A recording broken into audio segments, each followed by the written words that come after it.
அதாவது நல்லா புரிஞ்சுங்க, இந்த ஆவிக்குரிய ஓட்டத்துல நம்மளால ஸ்கிப்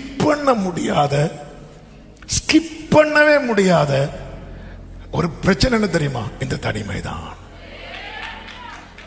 இத அனுபவிக்காத யாருமே கிடையாது. தாவீது அதனாலதான் சொல்றாரு 142:4, என் வலதுபுறத்தை கண்ணோக்கி பாரு, என்னை அறிவா ஆண்டவர் ஒருத்தரும் இல்லை, எனக்கு அடைக்கலம் இல்லாமற் போயிட்டு, என் ஆத்துமாவை விசாரிப்பா ஒருவரும் இல்லை.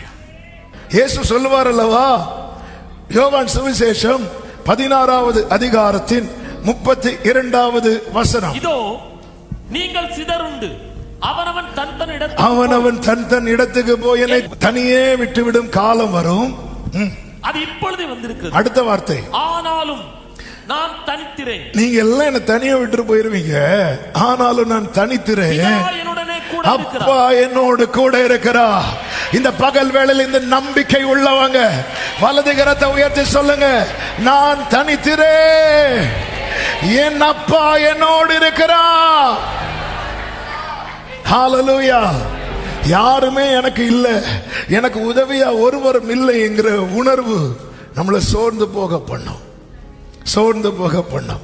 புலம்பல் 1:2 சொல்லப்பட்டிருக்கிறது, ராக்காலத்திலே அவள் அழுது கொண்டிருக்கிறாள், அவளுடைய கண்ணீர் அவள் கண்ணங்களில் வடிகிறது, அவளுடைய நேசர் எல்லாருக்குள்ளும் அவரை தேற்றுவார், ஒருவரும் இல்லை.